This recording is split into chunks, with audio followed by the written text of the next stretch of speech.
Have you ever found yourself sitting quietly at the kitchen table, coffee in hand, staring at your phone, wondering if today might be the day they call?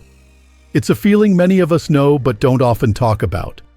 That silence between you and your grown children, it can feel heavy, confusing, even painful. Maybe they stopped calling without explanation. Maybe there was an argument, or maybe they just drifted away over time. Whatever the reason, when there's been no contact for a while, it's easy to start questioning everything. Was it something I said? Something I didn't do? Will they ever come back? If this sounds familiar, I want you to know. You're not alone. And even more important than that, there's hope. Many parents in their 60s, 70s, even 80s have experienced a reconnection with their children after a long period of silence. And no, it's not because of luck or chance. There are real human reasons why adult children often find their way back. Today, we're going to talk about those reasons. Not from a place of blame, not from sadness, but from strength, clarity, and understanding. Let's take a gentle but honest look at what's really going on during these periods of no contact, and what may be happening beneath the surface that eventually draws them home again. First, let's talk about something that might surprise you. Distance can create clarity. You see, when emotions run high, whether it's after a disagreement or a period of misunderstanding, sometimes space is the only thing that helps people begin to see clearly again. Just like how the sky looks cloudy up close, but once the storm passes and the wind settles, you get that fresh, open sky. People are the same. Your kids may have needed that time away, not because they stopped loving you, but because they couldn't hear their own thoughts with all the noise. Space gives them time to sort through emotions they may not have been ready to deal with before. It allows the fog of resentment, stress, or guilt to lift. And here's what's beautiful: that same space, which once felt like abandonment or rejection, often becomes the very path back to connection. Because in the silence, they start to remember who you really are. The steady hand that helped them tie their shoes. The voice that cheered from the sidelines. The arms that were always open, even when life wasn't easy. Sometimes they just need distance to rediscover the depth of that love. Another reason they return, and one that's not often talked about, is maturity. Think about your own life. Were you the same person at 30 that you were at 50? Chances are, you grew in ways you couldn't have imagined. You saw your parents differently. You saw yourself differently. And maybe, just maybe, you forgave things you once thought were unforgivable. The same is true for your kids. Time has a way of softening rigid thinking. What once felt like a betrayal or an insult may, with a few more years of living, look more like a misunderstanding. That harsh judgment they may have had about your choices, it starts to look a lot more reasonable once they've had to make tough choices of their own. Parenthood especially changes people. The moment they hold their own child in their arms, the world looks different. Suddenly, they understand the weight you carried. The sacrifices you made, the times you did your best, even when you were hurting. That kind of understanding doesn't always come right away, but when it does, wow, it can open the door to real healing. I've spoken to many older parents who've shared this same story. I didn't think I'd ever hear from my daughter again. And then one day she just called. She said, "I didn't get it before, but I do now." That's the power of maturity. That's the quiet grace of time. Now let's talk about something even more subtle but just as powerful: your silence. I know that may sound odd. Silence, after all, is what hurts. But when you handle that silence with strength, when you don't chase, beg, or try to force the relationship, it speaks louder than any message you could send. You may not realize it, but your calm, patient presence during no contact communicates something important. I still love you, but I respect your space. That's powerful. That shows dignity. That shows self-respect. And believe me, your kids notice. Even if they never say it, even if they pretend they aren't watching, they feel it. And here's what happens. When they start to mature, when the emotions settle, When life gives them the chance to reflect, your quiet strength becomes a beacon. It tells them, without words, "This is still home. You are still welcome. But I'm not going to lose myself chasing after you." That's not weakness. That's wisdom. One woman I spoke with, she's 68 now, shared a story I'll never forget. Her son stopped speaking to her for nearly 5 years after a family dispute. She never once tried to guilt him back. She sent one letter saying, "I love you, and the door is always open," and then she lived her life. She joined a walking group. She started painting again. She found peace. And one day, he came back. Not because she begged, but because she didn't. So, if you've been quiet, waiting, hurting, wondering if your silence means you're being forgotten, I want you to hear this. Your silence may be the very thing that brings them home. But it's not just about what they remember. It's about what they see in you now. Another deep reason why children return after no contact is because they see that you've changed, or more accurately, grown. You didn't stay stuck. You didn't sit in bitterness or anger. You kept living. You learned to smile again. Maybe you took up gardening. Maybe you made new friends. Maybe you just got more peaceful. Whatever it was, you changed your energy. And let me tell you something. That energy is felt. Your kids don't want to return to a guilt trip. They don't want to walk into drama. They want to return to something that feels warm, safe, and accepting. When they sense that you're grounded, not waiting to pounce with an "I told you so," but truly present, they're more likely to come back. And here's something worth remembering. The more you focus on becoming your best self, the more magnetic you become, not just to your kids, but to everyone around you. That might sound like a lot to take in. You might be thinking, but what if they never come back? And that's a fair question. But here's what I can tell you. Whether they return or not, your peace is still worth protecting. Your joy is still worth nurturing. Your life still has meaning, even in the waiting. Because when you live from a place of love, not fear, and from strength, not desperation, you change the whole dynamic. And when the day comes that they do knock on the door again, or send that message, or pick up the phone, you'll be ready. Ready not just to receive them, but to do so without resentment or bitterness. You'll greet them not as someone who was broken by the silence, but as someone who grew in it. Let's pause there for a moment. Just take a deep breath. You've already come so far, and there's more to share, more reasons, more heart, more hope. But for now, just know this. You're not forgotten. You're not alone. And you are far stronger than you think. You know, when we talk about our children coming back after time apart, we often focus on what's happening with them. Their growth, their maturity, their reflections. And yes, all of that matters. But here's something most people don't realize. Sometimes, what draws them back is something even simpler. Life. Life itself has a way of reminding us of what matters. And your children are no different. Think about the unexpected moments that hit us hardest. Illness. The loss of a friend. Seeing their own kids grow up. Life events have a way of opening our eyes. When your child experiences a health scare, or loses someone close, or even faces a challenging birthday, like turning 40 or 50, they start to think differently. They might wonder about the time that's passed, about the relationships that faded, about whether there's still time to make things right. And you, dear viewer, are often right there in those thoughts. I've heard from parents whose kids hadn't reached out in years. Then suddenly, out of the blue, they get a call. A message. "Hey Dad, I was just thinking about you." "Hey Mom, I wanted to hear your voice." Sometimes, that's all it takes. Just one shift in their life that reminds them, "I miss home."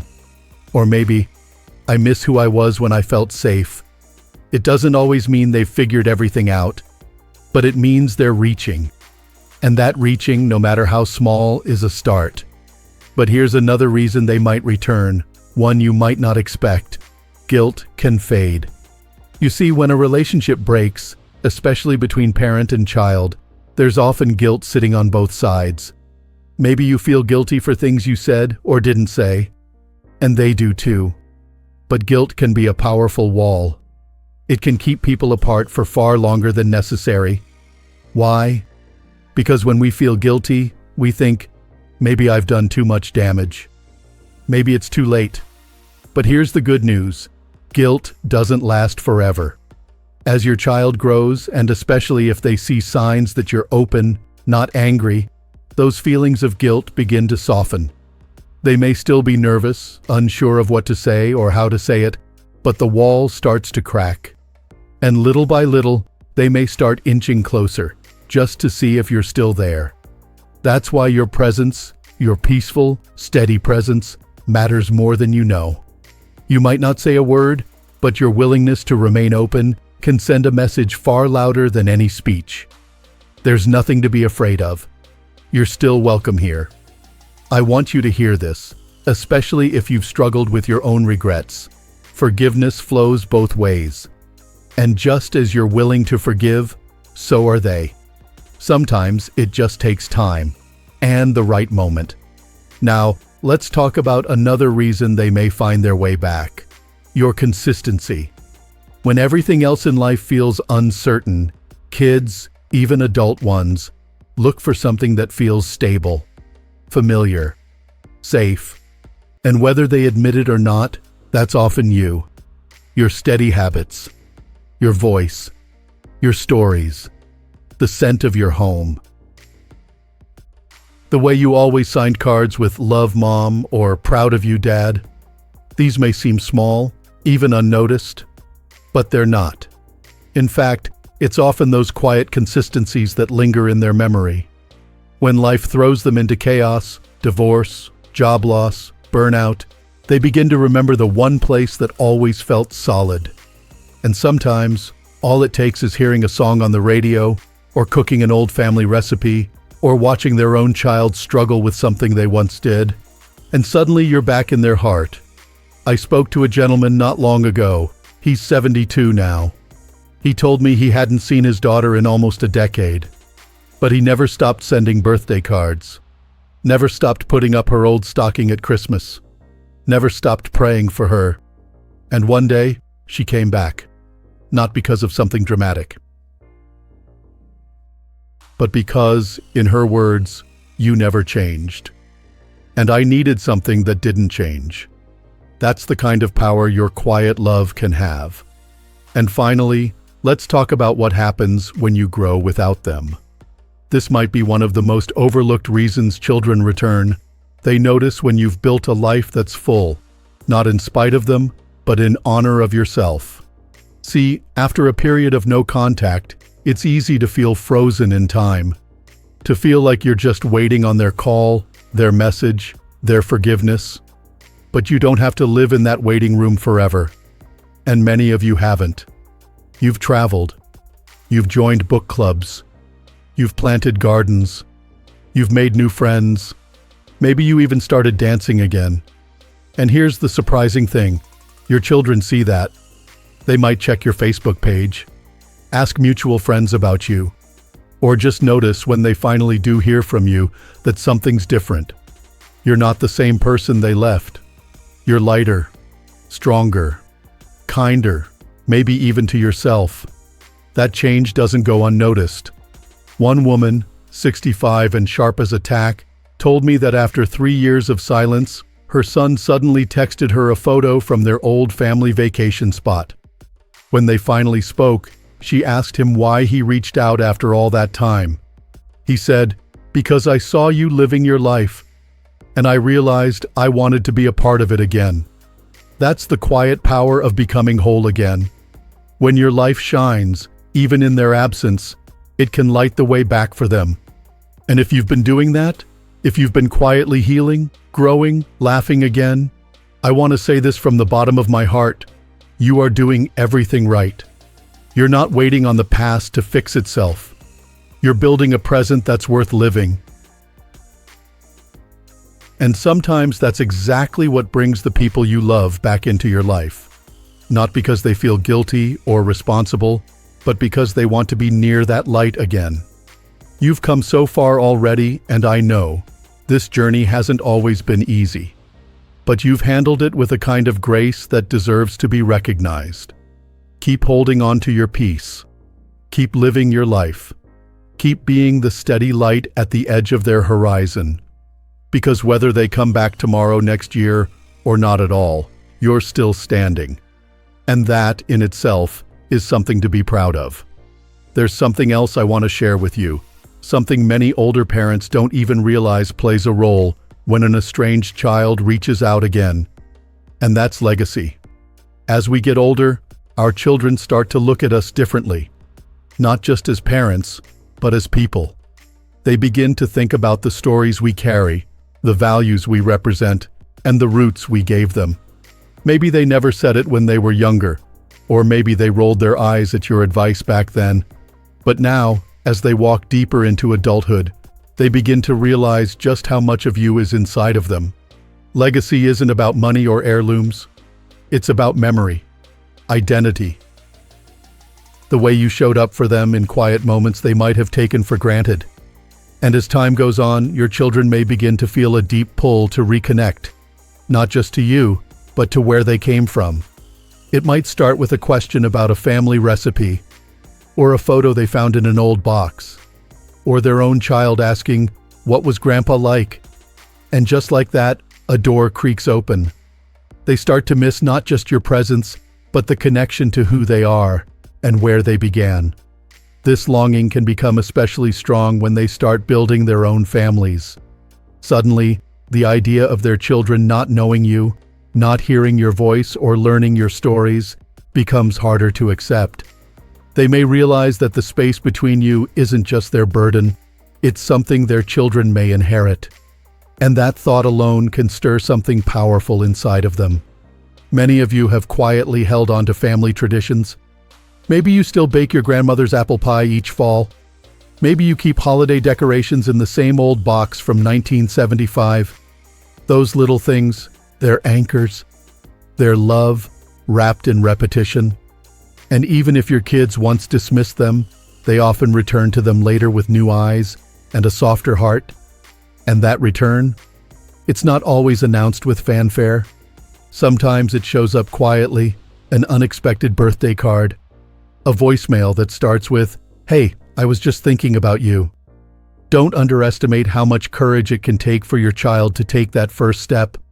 If they've been distant, they may be wrestling with fear, with pride, or with the worry that too much time has passed.